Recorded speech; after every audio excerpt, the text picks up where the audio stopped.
Dear student friend followers, today we are going to discuss about phrase structure grammar and its rule. So see over here, there is a specifier.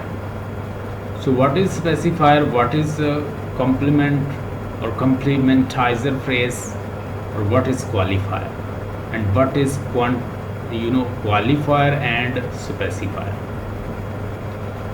आप ये समझ लें कि जो हमारा object है ना, वो ही हमारा कॉम्प्लीमेंट है. यानी एक न्यू नाम दिया हुआ आपने पहले, तो ये कंफ्यूज नहीं होना. So once you are confuse you will not able to do that.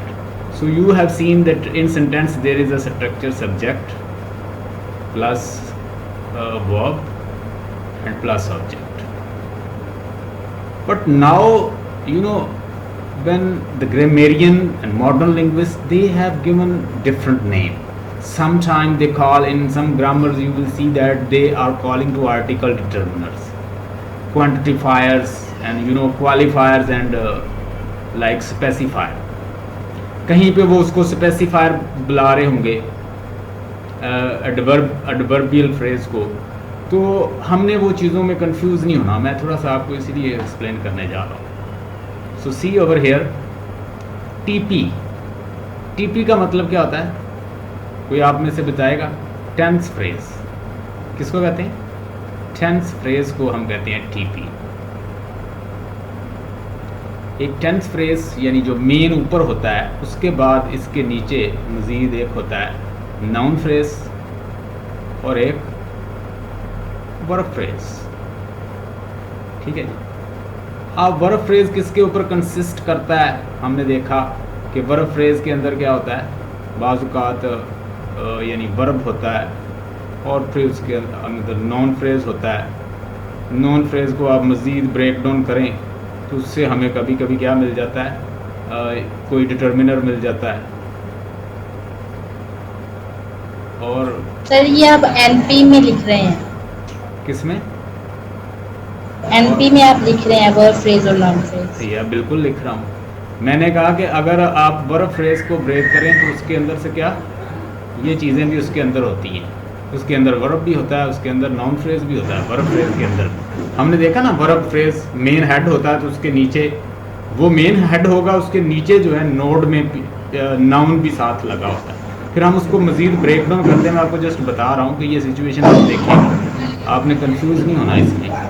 कि आप ये देखें, मैंने यहाँ लिख दिया है टीपी में, मैंने आपको लिख दिया है कि इसके अंदर नॉन फ्रेज और वर्ब फ्रेज होगा. यानी टीपी इसमें मेन होगी ना ये, और इस तरह नॉन फ्रेज और वर्ब फ्रेज. ठीक है. अब ये नाउन फ्रेज के अंदर क्या होता है, डिटर्मिनर और नाउन. ये तो हमने देखा. वर्ब फ्रेज को हमने देखा, वर्ब फ्रेज के अंदर वर्ब होता है और नॉन फ्रेज होता है. और डिटर्मिनर्स के अंदर होता है यानी आर्टिकल होता है, जैसे डेफिनेट, इनडेफिनेट आर्टिकल और डेफिनेट आर्टिकल. जैसे ये दा जो है ये डेफिनेट आर्टिकल है, ये एन और ये जो है इनडेफिनेट आर्टिकल है. उसमें फिर वन होगा, ऐसे वन, सेकंड, थर्ड, इस तरह की कोई आ जाए काउंटिंग वगैरह, तो वो भी सारे डिटर्मिनर में आ जाते हैं. अब स्पेसिफायर क्या है? स्पेसिफायर आप कह लें कि एडवर्ब को ही कहते हैं. और कॉम्प्लीमेंट किस होगा? आपने कंफ्यूज नहीं होना इसमें. कॉम्प्लीमेंट ऑब्जेक्ट को कहते हैं. So that you should not confuse about these two things. दोबारा फिर नोट कर लें कि कॉम्प्लीमेंट किसको कहते हैं? ऑब्जेक्ट को.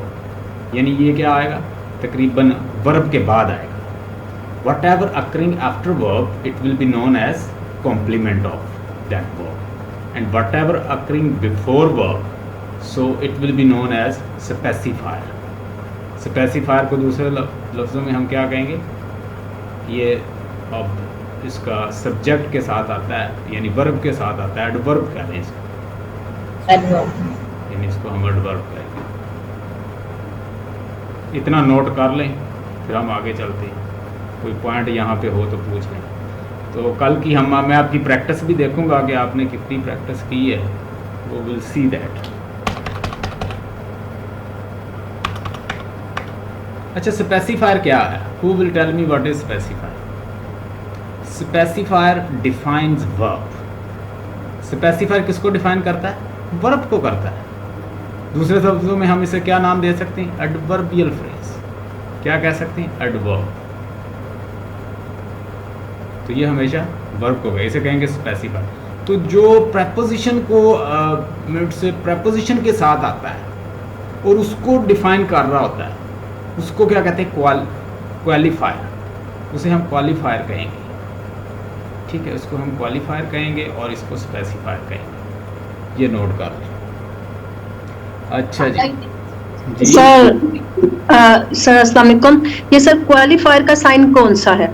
जैसे कि इन सब के साइन है एक्स एक्स पी, क्वालिफायर का कौन सा शॉर्ट फॉर्म है? क्वालिफायर का ऐसे लिखा होगा। क्वालिफायर को मैंने ये बताया कि इसको हम क्या कहते हैं? ये इसको एडवर्ब कहते हैं। ठीक है, इसको हम एडवर्ब क्या लेते हैं और इसको डेफिनेटली प्रेपोजिशन फ्रेज के साथ आता है मिलकर, तो इसको प्रेपोजिशनल फ्रेज कहेंगे। ओवरऑल इसको क्या कहेंगे? Prepositional phrase. और मज़ीद इसको ब्रेक डाउन करेंगे तो इससे चीज़ें फिर मज़ीद जो हमारी रिक्वायर जो हैं वो निकल आती हैं। ये हमने देखा था। ये नाम है, मॉडर्न ग्रामर में नाम है और ये बड़े कंफ्यूज करते हैं, बच्चों को पता नहीं चलता। ये मॉडर्न ग्रामर में उन्होंने नाम जो है वही चीज़ की है, बाकी स्ट्रक्चर तो वही है जो हम ग्रामर में पढ़ते हैं। जैसे सब्जेक्ट है, ठीक है, वर्ब है, और क्या होता है? ऑब्जेक्ट। अब ये हम किसी बच्चे से पूछ ले, वो आपको बता देगा इट इज़ अ सब्जेक्ट। वो आप उसे कहेंगे कॉम्प्लीमेंट। इसको ऑब्जेक्ट को कॉम्प्लीमेंट कहते हैं, जो इसके साथ आता है, जो वर्ब के बाद आता है उसे कॉम्प्लीमेंट कहते हैं। जो वर्ब से पहले आता है उसे हम स्पेसिफायर कहते हैं, या उसे हम कोई और नाम दे देते हैं, तो वो कंफ्यूज हो जाएगा व्हाट इज़ दिस। इसलिए मैं आप लोगों को क्लियर कर रहा हूँ कि ये आए नाम आए तो आप you should not confuse. Sir qualifier again जरा बता दें। क्वालिफायर जो है ना प्रेपोजिशन के साथ आएगा। यानी जो प्रेपोजिशन के साथ एलिमेंट्स होते हैं और प्रेपोजिशन को कर रहे होते हैं डिफाइन, या उसके साथ जुड़े होते हैं, जब जो मिल के एक प्रेपोजिशनल फ्रेज बनाते हैं। अब अकेली तो प्रेपोजिशन कुछ नहीं ना, अब उसके साथ कुछ ना कुछ जुड़ा होता है जिसको वो डिफाइन कर रही होती है। I met her in the way, she help me through thick and thin, या we met near the hospital. अब नियर द हॉस्पिटल क्या है? ये सारा क्या है? उसका क्वालिफायर है साथ, या इसको हम ओवरऑल प्रेपोजिशनल फ्रेज कहेंगे। एक दो प्रैक्टिस करते हैं तो मज़ीद क्लियर हो जाएगा। क्वालिफायर जो है वो प्रेपोजिशन के साथ आता है, और स्पेसिफायर जो है वो वर्ब के साथ आता है, या उसे वर्ब के साथ जो जुड़ा होता है, एडवर्बियल फ्रेज पूरा बनाता है, उसको कहते हैं स्पेसिफायर। आगे मज़ीद देख लीजिए। मैं एक छोटा सा सेंटेंस यहाँ लिखता हूँ, उसकी थोड़ी सी प्रैक्टिस करते हैं। कल वाला लेक्चर जो है ना वो अनफॉर्चुनेटली रिकॉर्ड नहीं हुआ, बड़ा ज़बरदस्त था, तो उससे काफ़ी फ़ायदा होना था आप लोगों को, मैंने अपलोड कर देना था, but unfortunately I could not record, but today I will try my level best to record. Noun phrase, अब देखिएगा मैं एक छोटा सा एक आप क्या लें कि एक फ्रेज़ ही लिखता हूँ। फ्रेज़ वो होता है, जो फ्रेज़ होता है वो एक इनकम्प्लीट, ऐसे समझ लें कि जैसे कोई ब्रिक होती है। आपने घर बनाना है तो उसके लिए आपको ब्रिक्स चाहिए, तो these are the bricks to communicate. You just use it in your sentences and they give complete meaning. Phrase itself nothing. They are incomplete. They do not convey complete sense. But whenever they are added in sentences, they give complete sense. She met me near the hospital. अब मैं कहता रहूँ near the hospital, near the hospital, near the school, during the summer vacation, during the summer. Nobody will understand me. We met during the summer vacation. We met near the school. तो जब तक मैं उसके साथ कोई tense में उसे add नहीं करूँगा तो वो इनकम्प्लीट है। ये जो ग्रामर का कंसेप्ट नोम चॉम्स्की ने दिया था, उसने मिनिमलिस्ट नाम से पैटर्न से सिस्टम का एक कंसेप्ट उसने इंट्रोड्यूस करवाया। मिनिमलिस्ट सिस्टम और पैटर्न और लाइक दैट। इसका मतलब उसने ये कहा था कि हम जितने भी रेलेवेंट चीज़ें हैं वो हम लिंग्विस्टिक से निकालेंगे, कि हम लैंग्वेज के अंदर जो जितनी भी रेलेवेंट चीज़ें हैं उनको निकालेंगे, और जो उसका डीप स्ट्रक्चर और सरफेस स्ट्रक्चर के ऊपर हम उसको एनालाइज किया करेंगे चीज़ों को। अब ये जो मेथड है आपको, कि नोम चॉम्स्की ने ये कंसेप्ट दिया था, और नोम चॉम्स्की क्या आपको बता रहा है किस तरह हम इनको एनालाइज कर सकते हैं। अभी हम आज यूनिवर्सल ग्रामर पढ़ेंगे। वो कहता है कि यूनिवर्सल ग्रामर में वो कहता है कि हर बच्चे के माइंड के अंदर ग्रामर होती है उसकी। मिसाल के तौर पर आप बच्चे को कोई स्कूल में ग्रामर नहीं सिखाते, लेकिन वो पंजाबी में ठीक ग्रामेटिकली बोलता है। एक चीज़ होगी तो उसे एक कहेगा, ज़्यादा होगी तो वो उसे ज़्यादा बोलेगा। वो उसे पता है कहाँ इज़ आना है, कहाँ आर आना है, और वो अपने मीन से जिस कंट्री का वो है या जो उसकी नेटिव लैंग्वेज है उसकी ग्रामर वो ठीक बोलता है। nobody teaches that this is the singular or plural or like that, nobody teaches him, yet he speaks good language। तो वो ग्रामेटिकली अच्छी बोलता है, तो उसने उसी से एक ड्राइव किया रूल के हर बच्चे के अंदर एक लेड लगी हुई है डिवाइस। लेड मीन कि वो एक कैपेबिलिटी है और वो खुद फंक्शन करना शुरू कर देती है। मिसाल के तौर पर उसने बिहेवियरिस्ट थ्योरी को किस तरह रिजेक्ट किया था। उसने कहा कि B.F. स्किनर ने कहा कि जो भी बच्चा लैंग्वेज सीखता है, जो बिहेवियर उसके सामने कर दें वो वैसी लैंग्वेज सीख लेता है।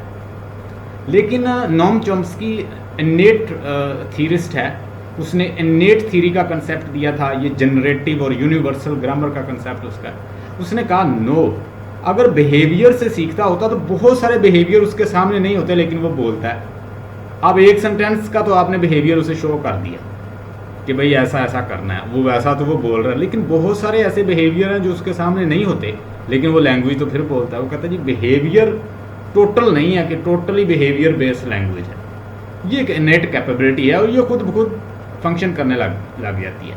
आप बिहेवियरिस्ट जो फॉलोअर हैं या बिहेवियरिस्ट जो राइटर्स हैं, लिंग्विस्ट्स हैं, अगर आप उनको पढ़ेंगे तो वो भी आपको अच्छे लगेंगे, नेट थ्योरिस्ट को पढ़ेंगे तो वो भी आपको अच्छे लगेंगे। यानी ओवरऑल किसी थ्योरी को भी हम रिजेक्ट नहीं कर सकते। इन्होंने थ्योरी को रिजेक्ट किया था क्योंकि ये चूँकि इसके बाद आया बिहेवियरिज्म के बाद, तो इनेट थ्योरी ने उसको रिजेक्ट किया था कुछ सॉलिड बुनियादों पर। लोगों ने नोम चॉम्स्की की थ्योरी को ज़्यादा पसंद किया था कि ये बड़ी अपील करती है। अच्छा, मैं एक छोटा सा एक लिखता हूँ, मतलब हम इसको करते हैं। मैं यहाँ पे एक सेंटेंस लिखता हूँ, the dog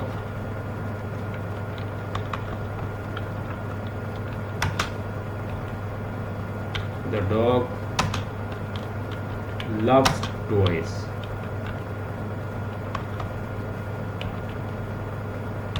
Let's analyze this। किसी सेंटेंस को एनालाइज करते हुए सबसे पहले हम क्या देखते हैं, ये क्या है, डिटर्मिनर है, ये क्या है, नाउन है, ये क्या वर्ब है, और ये क्या टॉय। टीपी लिख लें या यहाँ पे सेंटेंस लिख लें।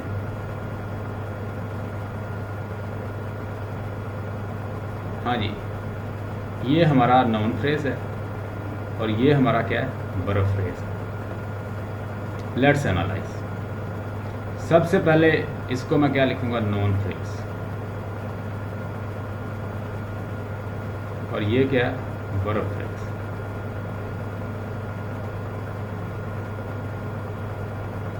इससे मुझे क्या मिला, डिटर्मिनर,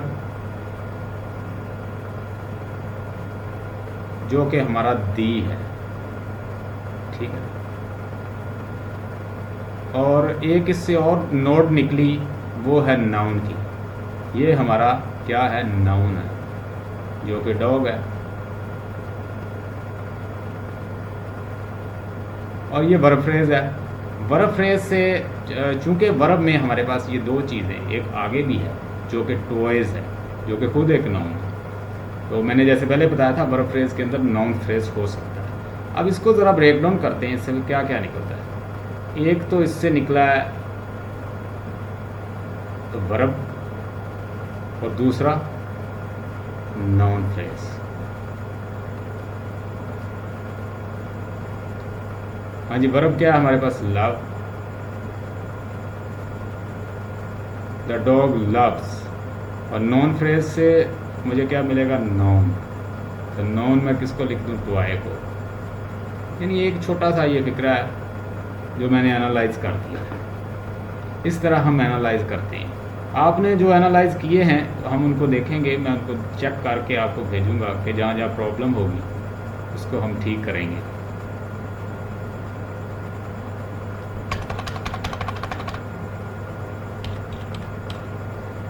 ऊपर जो चीज़ें मैंने समझाई हैं उनकी समझ आ गई? Yes yes sir. हाँ जी। नाउन फ्रेज के अंदर क्या होता है? Determiner plus noun. Verb phrase के अंदर एडवर्बियल फ्रेज प्लस वर्ब, यानी उसके साथ वर्ब हो सकता है। और एडवर्ब के साथ अगर हम प्लस लगाते हैं तो इसका मतलब ये है कि एडवर्ब एक से ज़्यादा भी आ सकते हैं। उसको अगर मैं ब्रैकेट में लिख रहा हूँ तो ऑप्शनल हो जाते हैं, ठीक है। और एडवर्ब के साथ क्या आता है? वर्ब के साथ क्या आता है? स्पेसिफायर्स, जो उसके साथ होता है, जिसको हम एडवर्बियल फ्रेज कहते हैं, उसे स्पेसिफायर भी कहते हैं। उसके बाद क्वालिफायर किसके साथ आता है? क्वालिफायर सुन लें, एडजेक्टिवल फ्रेज के साथ आता है, लिख लें। एडजेक्टिवल फ्रेज जो होगा एपी लिखा होगा बाज़ बात, ये शायद मैंने आपको नहीं बताया था, यहाँ बता देता हूँ। जहाँ पे एपी लिखा होता है ना, एपी क्या है?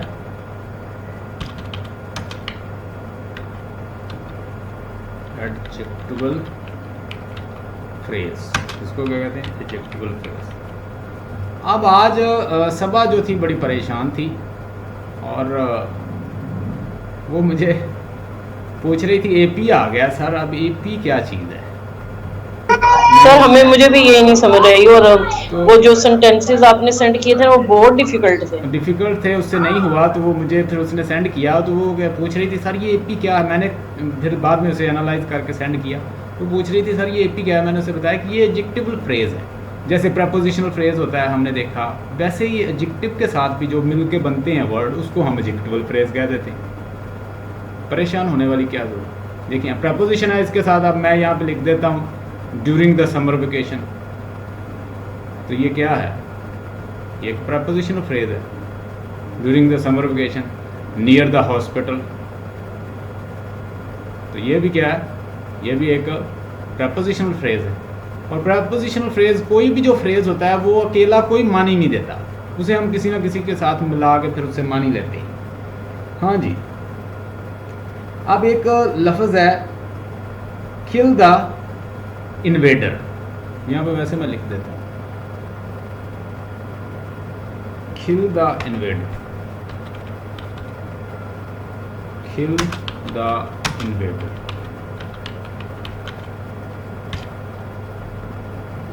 अपनी जो बुक है उसके ऊपर बड़ी ज़बरदस्त प्रैक्टिस है, मैं तो जस्ट आपका अभी कंसेप्ट बना रहा हूँ, उधर से आपको स्नैपशॉट सेंड करूँगा, उसे पढ़ लीजिए। किल द इन्वेडर। अब ये क्या है फौजिया? ये क्या है इतना?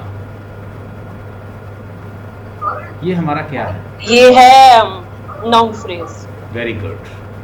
ये है, और किल है वर्ब। ये है नाउन फ्रेज, और इसको हम क्या कहेंगे? और ये क्या, ये इसका क्या है? किल का क्या है? ये किल का ये ऑब्जेक्ट है, मैं इसे कह सकता हूँ कॉम्प्लीमेंट,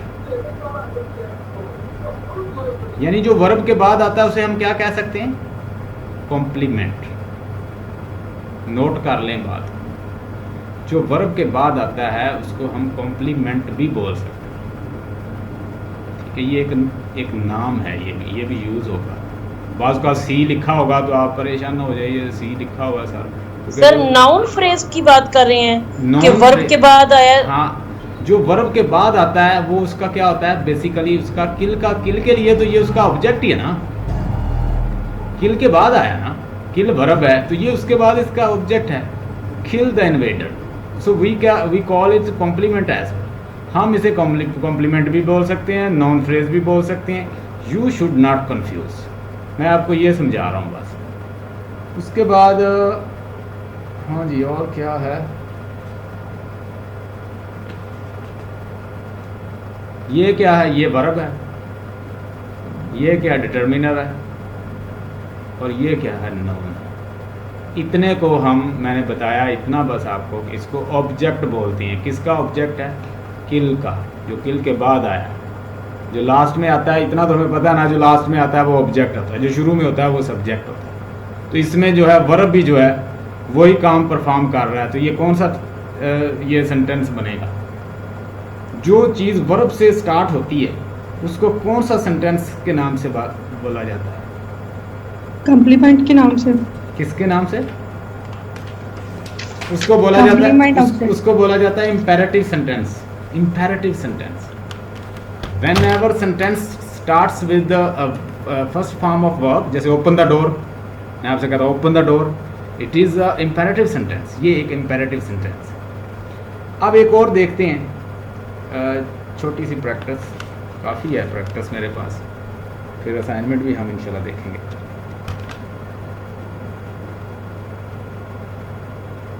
समझ आ रही है या मैं ऐसे ही खप रहा हूँ? थोड़ी थोड़ी आ रही है। यस सर, ऐसा ऐसा ही आएगी। यस, चलते रहें, किसी रास्ते पे चलते रहें तो मंजिल मिल ही जाती है। अगर चलेंगे नहीं, वो कहते हैं कि लाओ सू सेड, लाओ सू सर आज तो लुढ़क रहे हैं, चल नहीं रहे, लुढ़क रहे हैं आज। बात सुने, लाओ सू said 100 miles journey start from one step. If you don't take step, how will you reach the destination?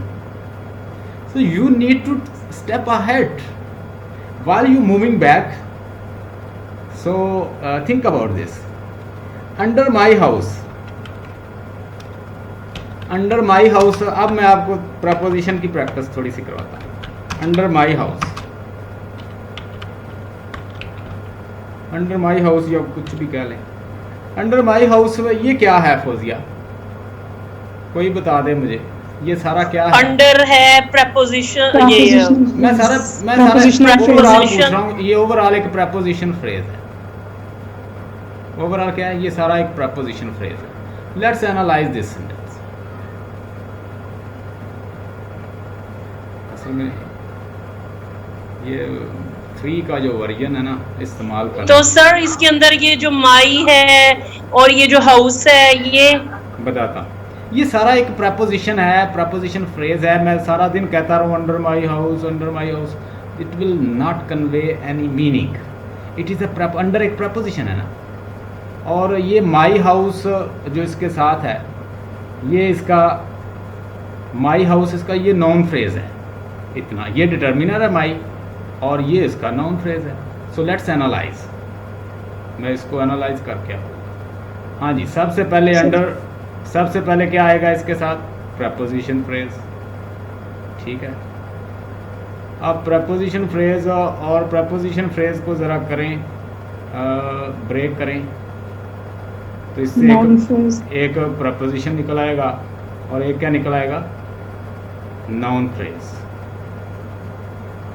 Noun phrase को ज़रा मज़ीद ब्रेक डाउन करें तो एक डिटर्मिनर निकल आएगा और एक नाउन निकल आएगा। तो इस तरह हो गया under my house. Sir article के अलावा भी ये होते हैं, जैसे माई है, पहले तो आर्टिकल्स होते थे ना, पहले आर्टिकल ही होते थे। ये भी उसमें यूज़ हो जाता है डिटर्मिनर। ये जो माई है, माई को भी डिटर्मिनर में यूज़, आस्ता आस्ता प्रैक्टिस करेंगे तो सारा कुछ ही आ जाएगा। ये भी एक वोकैबुलरी है ना, ये एक लैंग्वेज है जो हम लर्न कर रहे हैं। तो it is not an easy job, with the passage of time it will B okay. एक चलें, जैसे वही है तो वही भी डिटर्मिनर में आएगा, कोई भी आ सकता है इसी तरह। अब नीचे एक मैं थोड़ा सा बड़ा लिखता हूँ फिक्रा। द मैन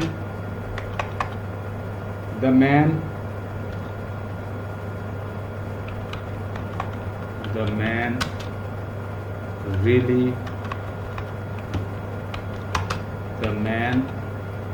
या मैं कह देता हूँ, मैन कह देता हूँ। The man really loves, the man really loved Lucy।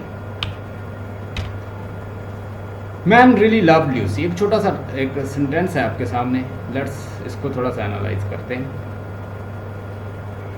ठीक है, अब इसको गौर से देखें। जब हम ऐसे किसी फिक्रे को करेंगे, अगर तो यहाँ पे मिड से यहाँ पे अगर सेकंड फॉर्म है, यहाँ पे अगर सेकंड फॉर्म है तो ऐसे हम प्लस बना देते हैं।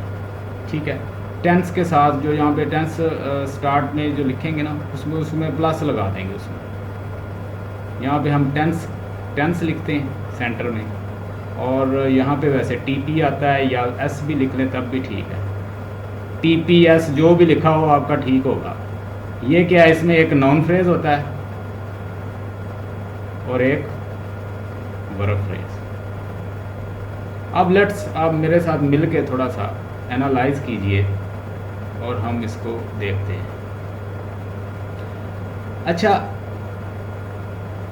ये देखिएगा, ये क्या है, इतना नाउन फ्रेज है और उसके बाद रिली है। अब रिली किस में इजाफा कर रहा है? रिली इजाफा कर रहा है लव में। रिली लव्ड ल्यूसी, हम इसे कह सकते हैं, रिली को हम क्या कह सकते हैं? एडवर्ब कह सकते हैं, एडवर्ब, क्योंकि ये लव में इजाफा, जो इसमें इजाफा कर रहा है उसको हम क्या कहें, जो वर्ब में इजाफा करता है उसे हम एडवर्ब कहते हैं। और ये ल्यूसी जो है ये नाउन है। सो नाउन फ्रेज में मेरे पास दो चीज़ें हैं, लेट्स ब्रेक इट। ये है डिटर्मिनर और ये दूसरा जो है नाउन। मैं थोड़ा सा इसे नीचे कर लूँ ताकि it will be comfortable for me to analyse. ये ऐसे खड़ा है, अच्छा। और इसमें यहाँ पे देखिएगा, वर्ब फ्रेज को मैं ज़रा एनालाइज करता हूँ तो इसमें से मेरे पास क्या क्या चीज़ आएगी। एक तो आ गया रिली मेरे पास मौजूद है, इसे मैं बोलूँगा एडवर्ब फ्रेज। क्या बोलूँगा?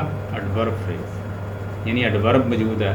दूसरा, सेंटर में इसके लगाते हैं लव्ड जो वर्ब, और उसके बाद नाउन फ्रेज। नाउन फ्रेज कौन सा है?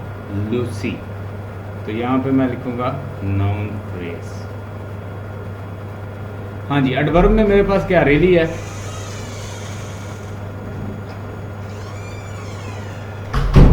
नाउन में मेरे पास रिली है,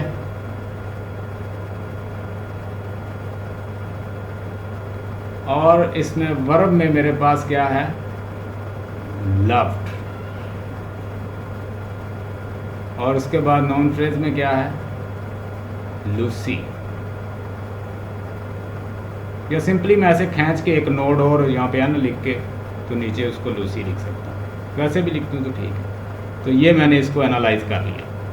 अच्छा, आपने जो एनालाइज किया था इसी तरह किया था जो मैंने आपको दिए थे? कोशिश तो की होगी आपने? यस सर, ट्राई तो किया। चले, एक आपसे रिलेटेड एक छोटी सी प्रैक्टिस और है। The student respect there teacher. हाँ जी, स्टूडेंट जो हैं वो अपने टीचर की बहुत ज़्यादा रिस्पेक्ट करते हैं, ऐसे ही है। Student respect there teacher. The student respect, the student respect their teacher। ये जो मैंने लिया ना, ये आपके 5 साल जो पास्ट पेपर है वहाँ से लिया है, ये आया हुआ वहाँ। अभी जो मैं आपके सामने करने जा रहा हूँ ये थोड़ा सा लंबा है, मैंने इसे शॉर्ट किया है आपकी प्रैक्टिस के लिए। अगर आप इसको एनालाइज करने में कामयाब हो जाते हैं तो आप समझ लें लिंग्विस्टिक जो है ना वो तकरीबन 50% समझ गए। ये आपके कोर्स से मैंने 5 साल मॉडल पेपर से उठाया है, इससे।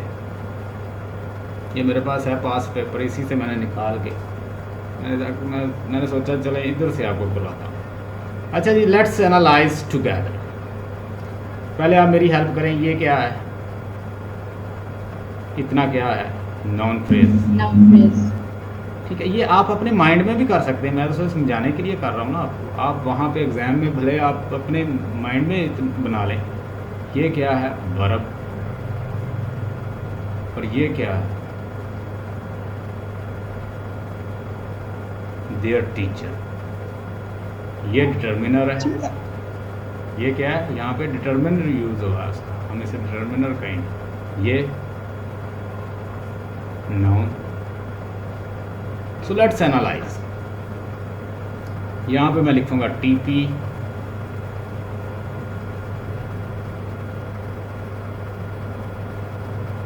Noun phrase. तो मैंने लिख के कर भी लिया, और ये हाँ जी, मैंने रिटर्न कर भी लिया अभी। Very good. के कौन बोल रही है, कौन बोल रही सर है? शकीला, वेरी शकीला गुड, बात। वेरी गुड, अच्छा, माशाल्लाह। इससे हमने नाउन फ्रेज से हम नाउन फ्रेज से हमें क्या मिलेगा? एक तो डिटर्मिनर, और दूसरा नाउन स्टूडेंट। दूसरा नाउन, ठीक है। और यहाँ पे मैं लिख दूंगा द। अब वहाँ पे क्योंकि मेरे पास तो ये अब यानी मुकम्मल कोई पेंसिल तो नहीं है, मैं गुजारा कर रहा हूँ, तो आप वहाँ पे अच्छे से लिख लीजिएगा द स्टूडेंट, STUE मैं लिख रहा हूँ। तो ये जो सेंटर में ना ऐसे आप ज़रूर डाल दीजिएगा, T लिख दीजिएगा, ये भी अक्सर लिखा होता है ग्रामर में। अब वर्ब फ्रेज को हम ब्रेक डाउन करते हैं, वर्ब फ्रेज को हम ब्रेक डाउन करते हैं, तो यहाँ पे हमारे पास क्या आएगा? वर्ब आ जाएगा रिस्पेक्ट, यानी एक मिनट, रिस्पेक्ट, यस। यहाँ पे लिखें वर्ब सेंटर में, और उसके बाद देयर टीचर, देयर जो है यहाँ पे डिटर्मिनर लिखें, और यहाँ पे नाउन लिखें, बल्कि नाउन फ्रेज लिखें। सो वर्ब फ्रेज नेक्स्ट वर्ब आएगा ना रिस्पेक्ट, और वर्ब फ्रेज नाउन फ्रेज में आगे जाएगा। ये देखें मैंने लिख दिया यहाँ सेंटर में लिख लें तब भी ठीक है, रिस्पेक्टेड, ठीक है, ये वर्ब में आ गया ना, ये वर्ब में। नाउन फ्रेज जो सर है ये टीचर जो है अब वाला जो आपने वर्ब में डाल दिया नाउन फ्रेज, तो क्या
वेलकम बैक।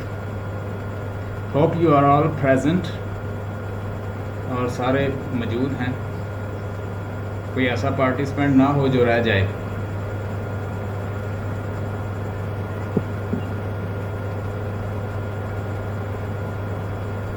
हाँ जी, all are present, welcome back. अभी एक स्टूडेंट ने ये बंद हो गया, सॉरी, तो वो स्टूडेंट पूछ रहा था सर कि ये आपने अब इसमें डाल दिया। अब देखें, अब इसको आपने एक जगह इस डेस्टिनेशन पे पहुंचना है। अब इसको रास्ता यहाँ से भी जाता है, यहाँ से भी जाता है, यहाँ से भी जाता है, इधर से भी जाता है, इधर से भी, इधर से, हर साइड से रास्ते जाते हैं। तो मैं कोशिश करूँगा जो मुझे आसान लगेगा मैं वहाँ पहुँच जाऊँगा। बिल्कुल इसी तरह है, ये कोई बाउंडेड नहीं है कि आपने वहाँ पे इसको लिखना है या वहाँ पे लिखना है। मैंने उसको वर्ब फ्रेज के नीचे लिखना है, बस ये जहाँ पे भी उसको लिखना है, ठीक है। तो पहले हमने फाइंड किया ये नाउन फ्रेज था, और उसके बाद ये वर्ब फ्रेज है। ये सारा वर्ब फ्रेज ही है। क्या है? ये सारा वर्ब फ्रेज है, डोंट बी कंफ्यूज्ड। ये सारा वर्ब फ्रेज है, और उसके बाद हमने ब्रेक डाउन करके इसको एनालाइज करना है। मैं यहाँ पे ऐसे लिखता हूँ, ठीक है। सबसे पहले नाउन फ्रेज, उसके बाद वर्ब फ्रेज, और नाउन फ्रेज को मैं ब्रेक डाउन करूँगा। डिटर्मिनर मिल जाएगा मुझे, इसको करूँगा तो स्टूडेंट मिल जाएगा, नाउन मिल जाएगा। तो मैं चाहूँ तो वर्ब यहाँ पे भी लिख सकता हूँ और इन दोनों को यहाँ पे एनालाइज कर दूँ। It's totally up to me. अब मैं इसको ब्रेक डाउन करूँगा मज़ीद, एक मुझे वर्ब मिल जाएगा, ठीक है, और एक मुझे नाउन फ्रेज मिल जाएगा। नाउन फ्रेज को मज़ीद ब्रेक डाउन करूँगा, एक डिटर्मिनर उसका मिल जाएगा और एक नाउन मिल जाएगा। सो नॉट वेरी डिफ़िकल्ट, आप इसको कर सकते हैं एनालाइज। इसमें कोई क्वेश्चन हो तो पूछें। सर ये रिस्पेक्ट के बाद देयर टीचर वर्ब फ्रेज को जब किया ब्लॉक डाउन तो मिला नाउन फ्रेज, यानी कि देयर नहीं सॉरी टीचर, ठीक है। नो, हाँ जी, एक देयर मिल गया, यहाँ से देयर मिल जाएगा, टीचर, और देयर मिला, यस, और यहाँ पे टीचर मिल गया। यानी वो नाउन वाला भी जो काम है हमारा वो भी हो गया। तो ये हमारा अब एनालाइज हो चुका है ये सेंटेंस। ये फिर देख लें, ये हमारा क्या है, नाउन फ्रेज है, और यहाँ से लेके ये क्या है, हमारा वर्ब फ्रेज है। मैं आपको यहाँ ही बता देता हूँ। Determiner, noun, verb, determiner, noun. Got it? लें जी, और भी देखता हूँ कोई मिसाल है मेरे पास। लास्ट कल वाली मिसाल जो है मैं दोबारा फिर समझाऊंगा। कल एक मैंने आपको एग्जाम्पल लिख के दी थी और आप कंफ्यूज हो गए थे। गौर से देखिएगा इसको। आज हम इसे, हाँ जी, किसी का हैंड क्वेश्चन आया है, welcome. You send some to me also, I did not get today's any. हाँ जी, क्या नीला आपने क्या क्वेश्चन किया मुझे? I could not understand. ये क्या लिखा है? Sir, you are asking them. I sent you some sentences. I sent you some sentences, but I didn't get any sentences from you yesterday or today. Maybe you sent the other one, but you didn't send me. You forgot. Yeah, I think so. So I'm reminding you. Sent me also the same homework. I didn't send any sentence. Any sentence or like that. Maybe any sentence you are telling them that I sent you some sentences. This I am reminding you. No, मैंने कुछ भी नहीं send किया भाई। आप focus रहें।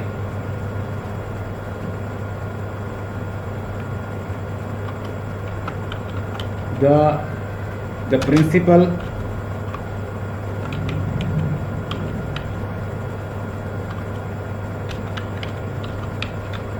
principle of the school,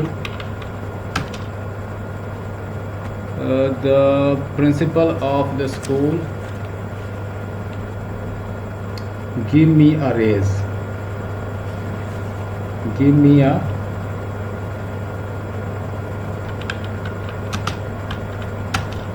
कल मैंने एक लेक्चर कार्ड किया था ट्रांसिटिव, एक होता है ट्रांसिटिव वर्ब, एक होता है डाई ट्रांसिटिव, एक मोनो ट्रांसिटिव होता है, एक क्या होता है ditransitive. So who will explain what is monotransitive and ditransitive. अब ये मोनो ट्रांसिटिव और डाई ट्रांसिटिव क्या है, लेट्स सी। मोनो ट्रांसिटिव का मतलब होता है,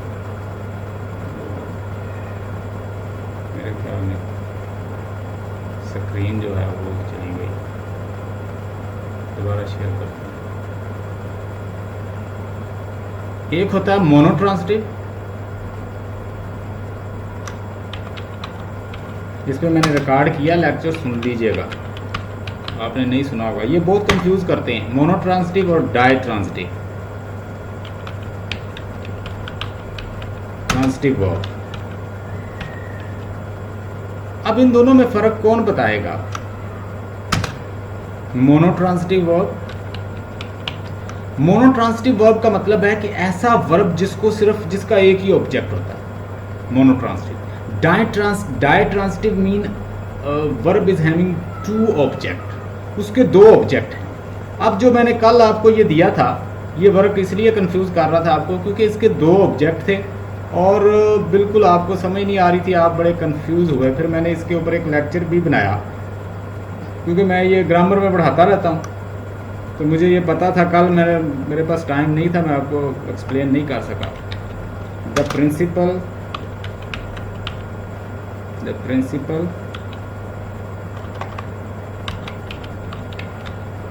ऑफ द स्कूल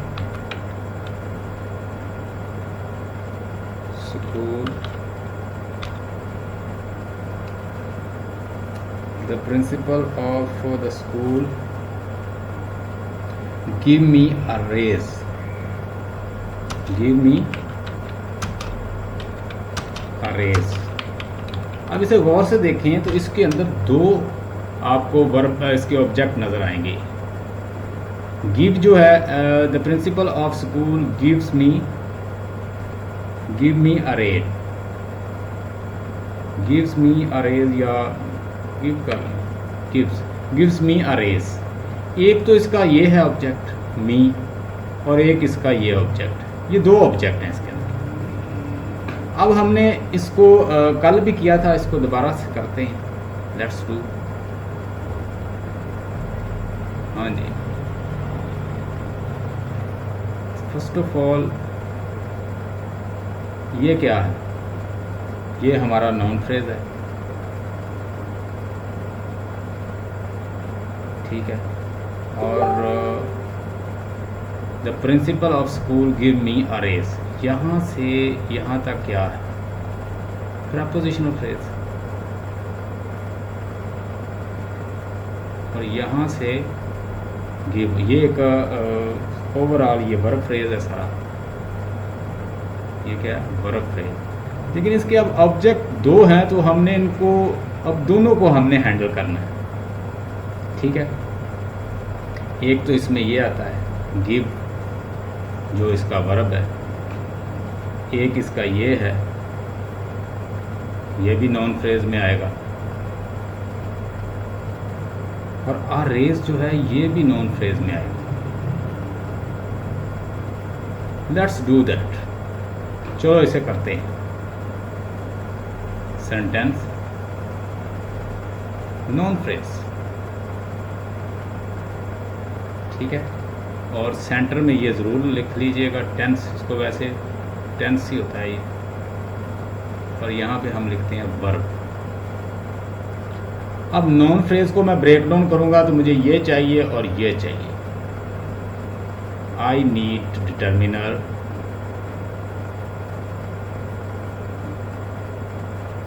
कल मैं ये आपको अच्छी तरह से नहीं समझा सका, लेकिन इंशाल्लाह आज मैं इसको क्लियर कर देता हूँ आपको। अच्छा, दूसरा है हमारे पास नॉन फ्रेज को हमने ब्रेक डाउन किया तो एक नॉन निकला है, तो नॉन मेरे पास प्रिंसिपल है। मैं जस्ट शार्ट लिख रहा हूँ, आप समझ जाइए। आगे आ जाए, इसके नॉन फ्रेज के अंदर इसके साथ एक और चीज़ मौजूद है, प्रेपोजिशनल भी तो इसके साथ है ना। तो हम यहाँ से एक और नोड निकालेंगे प्रेपोजिशनल फ्रेज का। अब प्रेपोजिशन फ्रेज को शकीला इसको अगर हम ब्रेक डाउन करते हैं तो यहाँ से क्या क्या निकलेगा, निकालिएगा। एक preposition निकलेगा, नाउन और डिटर्मिनर। preposition निकलेगा और फिर noun phrase प्रेपोजिशन निकलेगा। निकलेगा, डिटरमिनर निकलेगा और ये स्कूल नाउन भी निकलेगा। ये निकलेगा क्या, प्रेपोजिशन। इसे तो मैं प्रेपोजिशन लिख दूंगा। और दूसरा ये साथ क्या, डिटरमिनर। ठीक है, डिटरमिनर भी निकल रहा है, फिर एक नाउन भी निकल रहा है। ठीक है, अच्छा एक मिनट सर, ये उसको मजीद जो प्रेपोजिशनल फ्रेज में उसको ब्रेक डाउन किया तो क्या निकला, फिर प्रेपोजिशनल निकला, फिर हाँ, डिटर्मिनर निकला, फिर नाउन निकला, ऐसे ही noun है। निकला। हाँ, फिर उसको नीचे वैसे ही लिख देंगे। देखिए प्रेपोजिशन की जगह पे ऑफ लिख दें, इट्स सो सिंपल। और डिटर्मिनर की जगह पे दी लिख दें, डिटर्मिनर होता है ना दी। और स्कूल की जगह पे क्या लिखेंगे आप, नाउन लिख देंगे, स्कूल लिख दें। ये स्कूल नाउन है ना, यहाँ पे नो, यानी ये इतना हमारा एनालाइज हो गया। यहाँ पे उसने ट्रिकी बना दिया थोड़ा सा। क्यों ट्रिकी बना दिया कि एक उसने ये लगा दिया, दो ऑब्जेक्ट आ गए, तो इसीलिए यहाँ से बच्चे कंफ्यूज होते हैं। अब ये सेंटेंस था, अब इससे हम वर्ब फ्रेज, ये वर्ब फ्रेज मैंने निकाली हुई है इसकी नोट। तो वर्ब फ्रेज को ज़रा मैं ब्रेक डाउन करता हूँ और उससे मैं निकालता हूँ मज़ीद। अब वर्ब फ्रेज को मैंने ब्रेक डाउन किया, एक वर्ब निकाल लिया, एक मैंने नाउन फ्रेज निकाल लिया। क्योंकि चूंकि दो हैं ऑब्जेक्ट, एक ये मैंने माइंड में रखना है, इसके दो ऑब्जेक्ट हैं, मी और अरेज, डायरेक्ट ऑब्जेक्ट और इनडायरेक्ट ऑब्जेक्ट। और ये दूसरे नॉन फ्रेज का, यहाँ मैंने वर्ब फ्रेज से एक क्या निकाला, वर्ब, और मेरा वर्ब क्या है, गिव्स। मैंने यहाँ पे गिव लिख दिया। No I have to handle two objects, तो मी जो है ये भी नॉन फ्रेज है, और उसके बाद अरेज जो है ये भी नॉन फ्रेज है। मैं यहाँ नॉन फ्रेज लिखूंगा, यहाँ पे मैं डायरेक्टली लिख देता हूँ नॉन। क्या नॉन है मेरे पास, एक मी। अब आप मुझसे ये पूछे सर ये मी जो है ये नॉन फ्रेज कैसे बन गया। ये नॉन फ्रेज ऐसे बन गया कि जिसको ये रिप्रेजेंट कर रहा है वो नाउन है। चलें सोचे किसको रिप्रेजेंट कर रहा है, the principal of the school give मी, मुझे कुछ मिल रहा है ना, तो मैं क्या हूँ, नाउन हूँ। इनडायरेक्टली मैं नाउन ही बन रहा हूँ ना, चाहे यहाँ पे प्रोनाउन लिखा हुआ है, लेकिन ये क्या, ये एक नाउन है, तो इसलिए मैंने इसे नाउन फ्रेज का नाम देके इसको मी कर दिया। उसके बाद क्या, नाउन फ्रेज को मैंने ब्रेक डाउन किया, उससे मुझे क्या मिला, एक डिटर्मिनर और एक डिटर्मिनर मिला, और डिटर्मिनर मेरे पास क्या, ए, और एक रेज मिला, नाउन, इसको मैंने रेज लिखा। रेज का मतलब यहाँ पे सैलरी बढ़ाने का, कि principal of the school give me a raise, दोनों नाउन है। Hope you got the point. आज इसका एनालाइज ठीक हो गया, इसको दोबारा फिर समझ लें अगर प्रॉब्लम हो गई। The principal of the school give me a raise, दो ऑब्जेक्ट हैं, ये इसका इनडायरेक्ट ऑब्जेक्ट है, इसको कहते हैं इनडायरेक्ट ऑब्जेक्ट, इसको डाई ट्रांसिटिव भी कहते हैं। ठीक है, मोनो ट्रांसिटिव होता है जिसका एक ही ऑब्जेक्ट हो, और बाज़ औक़ात ऐसे भी आपको मिलेंगे जिनका कोई ऑब्जेक्ट नहीं होगा, जस्ट वो गिव तक ही होंगे। यानी वो वर्ब ऐसे होते हैं वो बगैर अपने किसी ऑब्जेक्ट के अपना मीनिंग दे लेते हैं। आप मेरा लेक्चर सुन लीजिएगा, उसमें मैंने डिटेल बताया सारा। Hope you got the point. अब मैं एक स्लाइड शेयर करने लगा हूँ, यहाँ तक अपनी रिफ्लेक्शन दें। So give me your reflection, what do you think about today's lecture? Have you got the point about phrase structure and something like that? Yes sir. Good. मैं Yes, आपके साथ एक sir. असाइनमेंट शेयर करने लगा हूँ, hope कि आपका ये नॉलेज इससे ज़्यादा बढ़ेगा। लेकिन वाकई वो कल वाली रिकॉर्डिंग मिल जाती ना, तो आज हम लोगों की प्रैक्टिस जो है ना, अभी हम लिंग्विस्टिक करके बैठे होते हैं। डियर प्रॉब्लम ये बना के कल इतना लंबा, मैंने उसे चेक किया तो वो कोई 8 GB की फ़ाइल बनी थी, 8 GB। अब 8 GB की फौजिया फ़ाइल, तो मेरा कंप्यूटर जो है ना वो है माड़ा सा कंप्यूटर है, वो बेचारा उसको सेव नहीं कर पाया। So let's see what is universal grammar. I have already told you, according to B.F. Skinner, B.F. Skinner and his follower, they were the behaviorist. He says that a child acquires or learn language from behavior. Whatever behavior you perform in front of child, he started learning language. But later, Noam Chomsky and his followers, they rejected the theory. They say that child does not learn from the behavior, because certain behavior you do not perform in front of the child and still he or she speak very good English. He even, through deep structure, he started making very beautiful sentences. So one deep structure, and there are multiple infinite kind of surface structure. यानी एक deep structure से बहुत सारे structure से sentences बना रहा होता है बच्चा, बहुत ज़्यादा उसको रिलेट करके, ये हमने सीखा। तो इस बुनियाद पे उन्होंने क्या किया, बिहेवियरिस्ट को रिजेक्ट कर दिया। अभी मैं आपके सामने यूनिवर्सल ग्रामर जो चॉम्स्की का कंसेप्ट है वो, हाँ जी स्लाइड शेयर नहीं हो रही, कितने बच्चों को स्लाइड शेयर नहीं हो रही मुझे बताइएगा। सर हमें नजर आ रही, मुझे नजर आ रही है। जिसको नहीं नजर आ रही मैं दोबारा फिर शेयर कर देता हूँ, आप बताइएगा।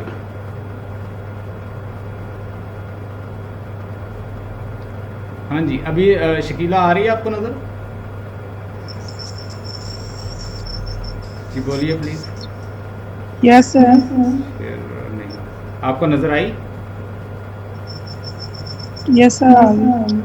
चलिए वेरी गुड। अच्छा बिहेवियरिस्ट जो BF स्किनर था, तो BF स्किनर के मुताबिक एक बच्चा जो है वो कैसे लैंग्वेज सीखता है, what ever behaviour you perform in front of him he started learning. फिर उसने पॉजिटिव और नेगेटिव रीइंफोर्समेंट का दिया।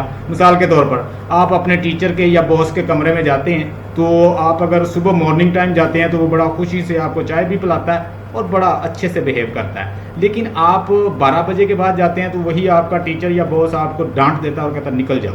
अब दूसरे दिन फिर आप ऐसे करते हैं तो फिर वो ऐसे डांट देता है। तो आपने एक बिहेवियर जो है वहाँ से आपने क्या किया, वहाँ से आपको नेगेटिव रीइंफोर्समेंट मिली।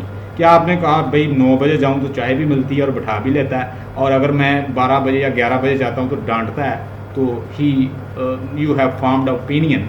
आपको एक रीइंफोर्समेंट, एक नेगेटिव रीइंफोर्समेंट मिली है कि आप भाई ऐसा नहीं करना, कि हमने मॉर्निंग टाइम नहीं जाना, मॉर्निंग टाइम जाना है, दोपहर टाइम वो अच्छा फील नहीं करते।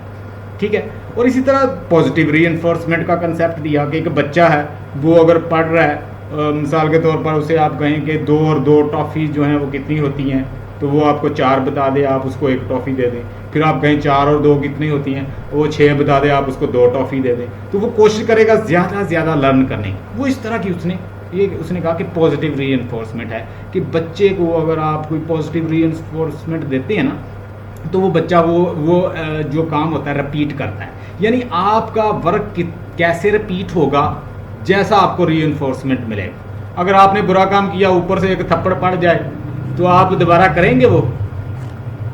हाँ जी, एक बच्चा है वो बुरा काम करता है, तो आप ऊपर से एक थप्पड़ रसीद कर दें उसे, तो what will he do? He will try to avoid this. Even कि मैंने देखा है कि जो किड्स होते हैं, अगर आप उनको सर्टन कोई रूल समझा दें तो वो रूल को फॉलो करने लग जाते हैं।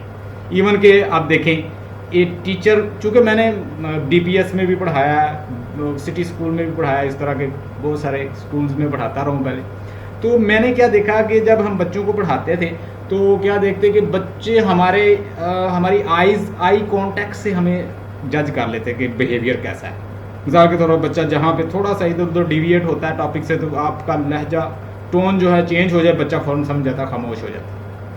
तो ये होता है कि कैसा आप उसे अगर वो बोल रहा है तो आपने उसे कुछ भी नहीं कहा तो वो ज़्यादा बोलेगा, वो फिर शोर कर रहा है आपने कुछ, वो और बोलेगा। और इवन के कुछ टीचर्स के कमरे के सामने से गुजरे, आपको अगर स्कूल में पढ़ाती हैं तो आपने देखा होगा कि आप किसी स्कूल में किसी टीचर के कमरे से इतना शोर आ रहा होता है, इतना कि आप उसके दरवाजे से भी नहीं गुजर सकते। बच्चे वो इतने फ्री हो गए हैं कि वो उसके मुँह पे थप्पड़ भी रसीद कर देते हैं टीचर के। टीचर और स्टूडेंट के दरमियान एक दीवार होती है, जब वो क्रॉस कर लेता है तो वो बस इतना सा फर्क रह जाता है कि अब वो थप्पड़ मार देगा। अब इतना टीचर को, स्टूडेंट को आपने भी पढ़ाना है, ये मैं आपको गाइड कर रहा हूँ कि उसे इतना ना सर पे सवार कर लें कि वो दीवार फलांग के आपकी दीवार क्रॉस करके आपके गिरेबान तक पहुँच जाए। आपने अब उसे रोकना है, ये आपकी टेक्निक है। आप कैसे रोकते हैं? तो वो उसने बहुत सारी इस तरह की थीरीज जो हैं, ड्रिल प्रैक्टिस, और इवन के मैंने थीसिस भी एक लिखा इसमें, study of speaking skill through authentic material at elementary level. उस थीसिस में मैंने यही लिखा था कि जो ड्रिल, उसमें मैंने बहुत सारी जो ड्रिल्स जो थी वो उसमें शामिल की थी कि आप ये ड्रिल करवाएं, मिसाल के तौर पर प्रोनाउंसिएशन आपने कोई सिखानी है लाइन, तो वो आप बच्चे से वो दोबारा रिपीट करवाएं तो वो फ्लुएंटली फिर आस्ता सीख लेता है। तो उसकी जो बिहेवियरिज्म थ्योरी है, हाँ वो किसी हद तक जो आप बिहेवियर या जो रेपिटेशन करवाते हैं उस हद तक वो वैलिड भी है, लेकिन नोम चॉम्स्की ने कहा कि बहुत सारे बिहेवियर बच्चे के सामने नहीं होते लेकिन वो भी बोलता है। असल में वो चाह रहा था कि अपना कंसेप्ट दे किसका, यूनिवर्सल ग्रामर का, जनरेटिव ग्रामर का, डीप स्ट्रक्चर का, सरफेस स्ट्रक्चर का। तो उसने कहा कि जो इररेलेवेंट चीज़ें हैं हम इससे निकालेंगे लिंग्विस्टिक से और रेलेवेंट चीज़ों को शामिल करेंगे। सो लेट्स सी, स्लाइड देखते हैं।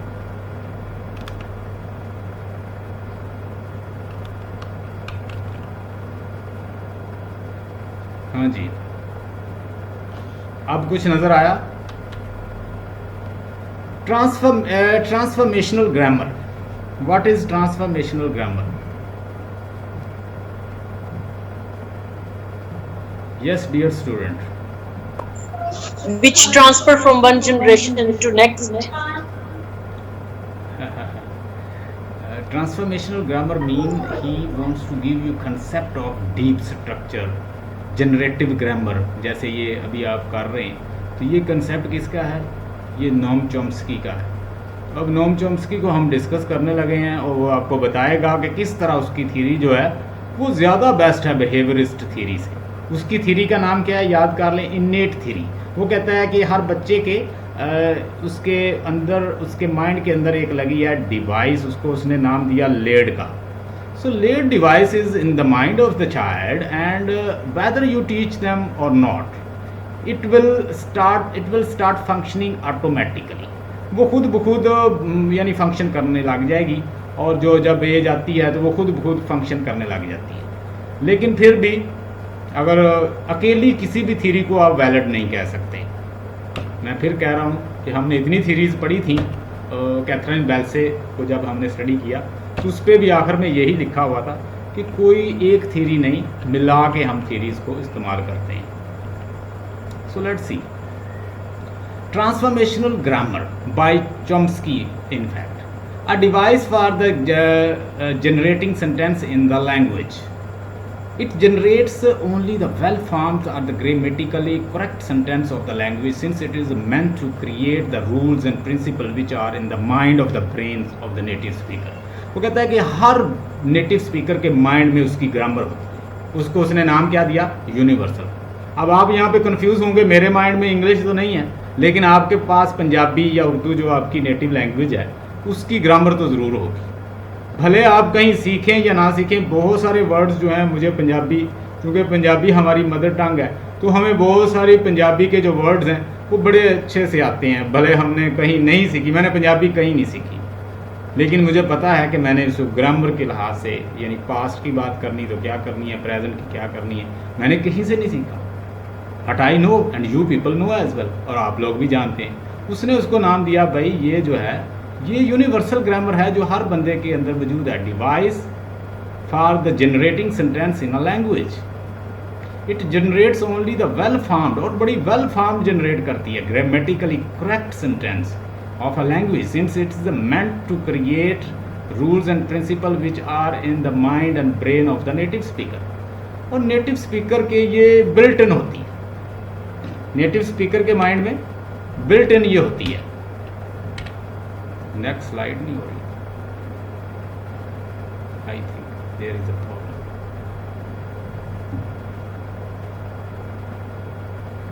लेट्स सी,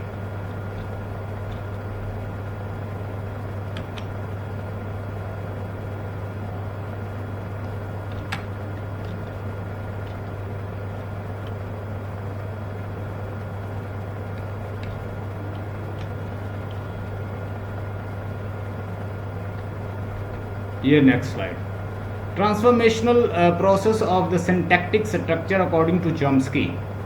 नोम चॉम्स्की के मुताबिक transformational grammar can best summarize by adding, deleting, moving and substituting of the word These changes take place through the specific rule which are called transformational rules.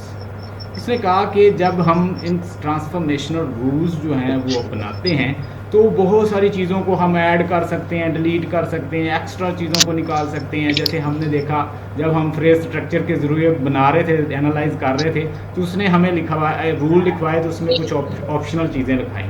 उसने कहा कि adverbial phrase जब लिखोगे तो plus लगा दिया, 1 2 3 4 भी लगा सकते हैं, एडजेक्टिव भी 4 5 लगा के दिखाए। तो बहुत सारी चीज़ें जो है कहता है कि ऐड भी कर सकते हैं इसके ज़रिए। अब ये देखें कि by adding, by deleting, by moving, आगे पीछे भी कर सकते हैं चीज़ों को। ऑफ द वर्ड्स को हम क्या करते हैं, कभी इधर ले जाते हैं, कभी इधर कर देते हैं, कभी इधर कर देते हैं, तो तब भी वो अपनी सेंस जो है बरकरार रखता है। Next,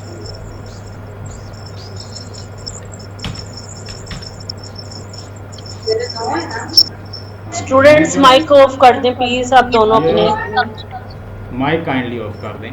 Noam Chomsky believed that the grammar has recursive rules allowing one generate grammatically correct sentence over and over. अब रिकर्सिव का मतलब क्या होता है? रिकर्सिव का मतलब होता है कि एक सेंटेंस जो है वो उसे हम बार बार इस्तेमाल कर सकते हैं। जैसे he loves Kathy and also love his sister and he help each other. आप देखें मैंने एंड और इस तरह लगा के ये होता है रिकर्सिव, कि सेंटेंस में हम रिकर्सिव और जो उसका कॉम्प्लीमेंट है उसका वो हम बार बार यूज़ कर रहे हैं उसके साथ, एक के बाद दूसरा कॉम्प्लीमेंट, फिर तीसरा कॉम्प्लीमेंट, तीसरी कॉम्प्लीमेंट को यही समझे कि ऑब्जेक्ट। एक जो है हमने एक सेंटेंस लिखा उसमें बार बार जो एक रिपीट होती है चीज़ उसको रिकर्सिव कहते हैं। तो कहता है हमारी लैंग्वेज जो हम ग्रामर यूज़ करते हैं इसके अंदर ये इलास्टिसिटी, ये फैसिलिटी मौजूद है कि इसको हम रिकर्सिव रूल भी अप्ला सकते हैं इसमें। Noam Chomsky believe that the grammar has recursive rule allowing one generate grammatically correct sentence over and over. Our brain is a mechanism which can create language by following the language principle and grammar. Next, generally any sentence structure contain a noun phrase and verb phrase. उसने कहा कि कोई भी अगर generally देखा जाए ना तो हर सेंटेंस के अंदर क्या, जब मैंने पहले स्टार्ट किया था मैंने आपको बताया था उसके अंदर नॉन फ्रेज होगा और वर्ब फ्रेज होगा। मैंने इसको नाम दिया था, याद करें, इसको मैंने कहा था सब्जेक्ट होता है और दूसरे को मैंने क्या कहा था फौजिया, इसको प्रेडिकेट। ये सारा क्या है, ये प्रेडिकेट है। मैंने कहा ये प्रेडिकेट होता है, यानी ये हर किसी सेंटेंस में तकरीबन आपको ये चीज़ें मिलेंगी कि उसमें सब्जेक्ट भी होगा और ये प्रेडिकेट भी होगा, दूसरे लफ्ज़ों में नॉन फ्रेज और वर्ब फ्रेज होगा। फिर ही हम उसको एनालाइज करेंगे अच्छे से। नेक्स्ट देखिए, क्या, हाँ जी,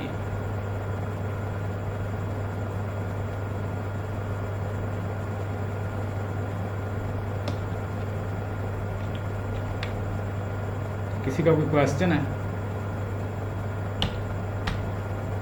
डीप स्ट्रक्चर ये हमने डिस्कस किया था, ये चीज़ें इसलिए मैं आपके साथ डिस्कस कर रहा हूँ ताकि आपको समझ आ जाए। आप पहले भी थोड़ा बहुत जानते हैं। So what is deep structure? I have already told you. Who will tell me? Shakila, what is deep structure according to you? Deep structure क्या होता है और surface structure क्या है? What is deep structure and what is surface structure? If you have to explain this, maybe in final exam there is a question what is deep structure and surface structure. Deep structure का मतलब होता है जो पीछे, जी सैरश बोलिए।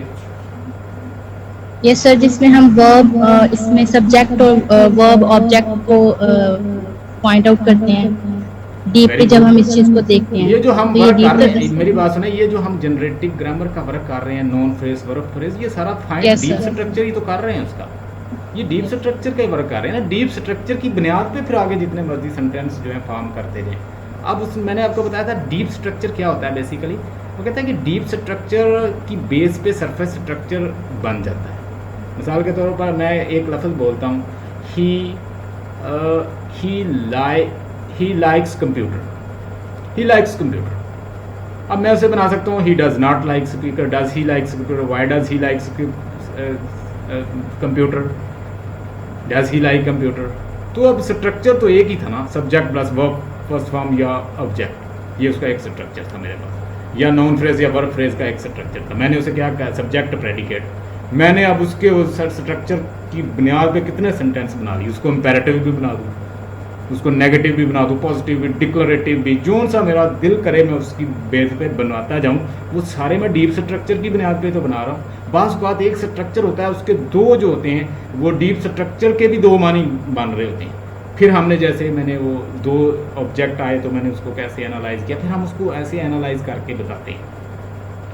With the passage of time ये चीज़ें आप सीख जाएंगे, आपको पता चल जाएगा। अच्छा जी, deep structures are the input in the semantic component which describe their meaning. Deep structure क्या है, एक सिमेंटिक है कंपोनेंट है जो मीनिंग बताता है, भाई ये है उसके मीनिंग। सरफेस स्ट्रक्चर क्या करता है, नोट कर लें इन चीज़ों को। Surface structure are the input to the phonological components which describe their sounds, उसकी साउंड को डिस्क्राइब करता है। In short deep structure determines meaning, surface structures and determine sound. Surface structure sound determine करता है और ये मीनिंग्स करता है। मीनिंग बेसिकली वो सरफेस स्ट्रक्चर के होते हैं, बाकी आप उसकी साउंड जैसे मर्जी चेंज करते जाएं, डज नॉट लगा दें, डू नॉट लगा दें, डज लगा दें, इम्पेरेटिव कर दें, डिक्लेरेटिव, वो सारी साउंड चेंज हो रही है। So according to you, according to your capability of grammar, you can create so many surface structure from one deep structure. Let's see next. In a sentence, Vicky laughed. Vicky is a noun phrase and laughed is a verb phrase. अब इसको ज़रा गौर से समझें। तो कहता है कि हमारे पास एक सेंटेंस है, लेट्स सी क्या हो गया। हाँ जी, हमारे पास एक सेंटेंस है, फिर आ गया ऊपर।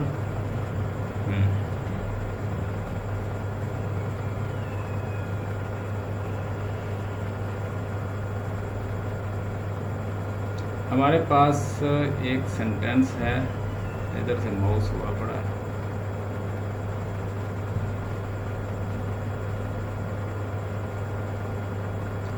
विकी लाफ्ड और नीचे है विकी इज नाउन फ्रेज और laughed is a verb phrase. अब जो विकी है ये क्या नाउन फ्रेज है और लाफ्ड जो है वो उसका वर्ब फ्रेज है। The sentence could change to the woman laughed. अब हमने हमारे पास एक आ गया, हमारे हाथ में एक सरफेस स्ट्रक्चर आ गया कि विकी जो है नाउन फ्रेज है और दूसरा जो उसका लाफ्ड जो है वो क्या है, वर्ब फ्रेज। दूसरे लफ्ज़ों में मैं ये भी कह सकता हूँ कि एक मेरे पास सब्जेक्ट है, एक प्रेडिकेट है, एक कॉम्प्लीमेंट है और दूसरा क्या है, उसका सब्जेक्ट है। Vicky is a noun phrase and laughed is a verb phrase. The sentence could change to. अब मैं इस सेंटेंस से बहुत सारे स्ट्रक्चर यानी एक डीप स्ट्रक्चर से काफ़ी surface structure, the woman laugh, Fauzia laugh, Akram laugh, जैसे मर्जी बनाता जाऊँ। The woman is the noun phrase and laughed is a verb phrase. You can extend the sentence to the Vicky. अब मैं इसे और एक्सटेंड करता हूँ। Vicky who lives near me laughed. Vicky जो मेरे नज़दीक रहता है, लाफ्ड वो हंसा। Vicky who lives near me is the noun phrase. ये सारा नाउन फ्रेज है। मेरे इसको पता नहीं क्या हो गया। Let me the woman is the noun phrase and laughed is a verb phrase. Vicky who lives near me laughed. Vicky who live near me is a noun phrase and laughed is a verb phrase. Expanding the sentence, चलें इसको expand करते हैं।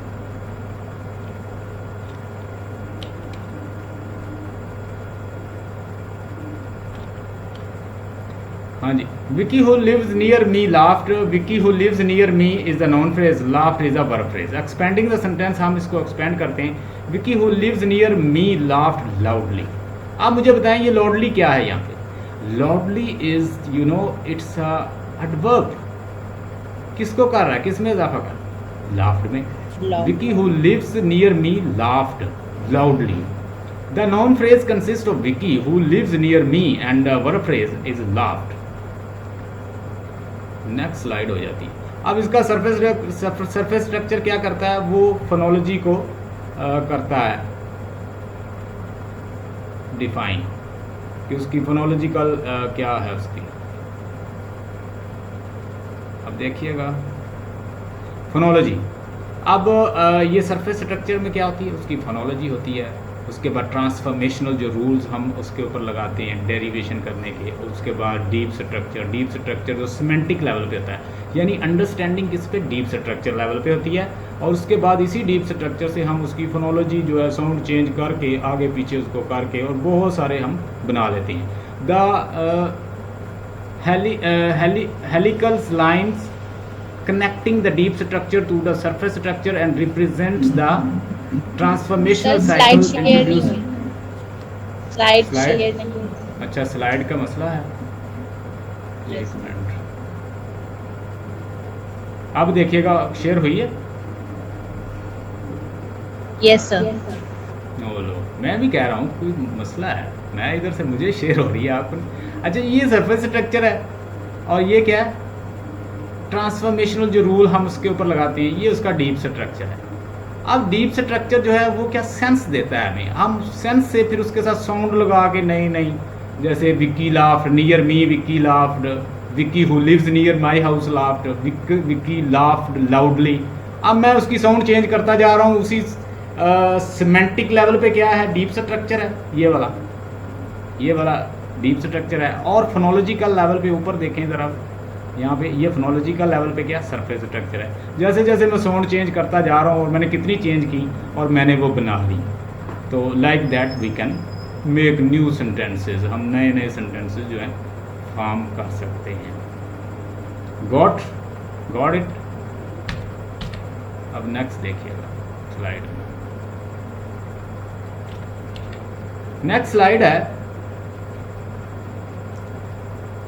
कहता है कि this model has 3 essential characteristic. First the meaning, semantic interpretations, the sentence is determined from its deep structure. वही बात जो मैंने की कि इसकी 3 लेवल पे इसको देखा जाता है। मॉडल जो मैंने अभी आपके सामने, ऊपर मैंने फोनोलॉजिकल लिखा हुआ था, ठीक है, और नीचे जो है ट्रांसफॉर्मेशनल जो रूल हैं, और नीचे जो है सिमेंटिक लेवल पे, यानी ये फोनोलॉजी लेवल क्या है, सरफेस लेवल है, और ये सिमेंटिक लेवल क्या है, डीप लेवल है।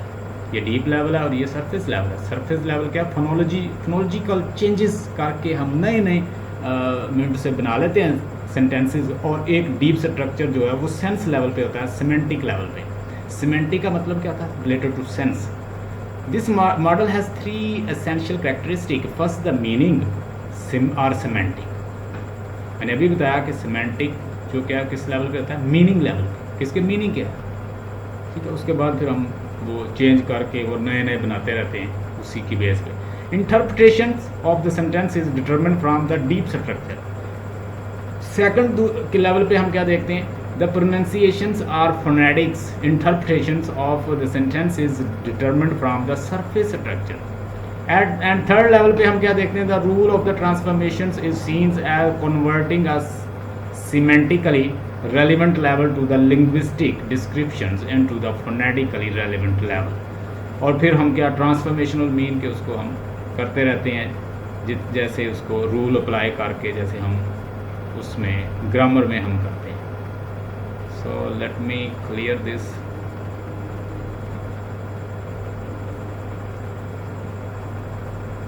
नेक्स्ट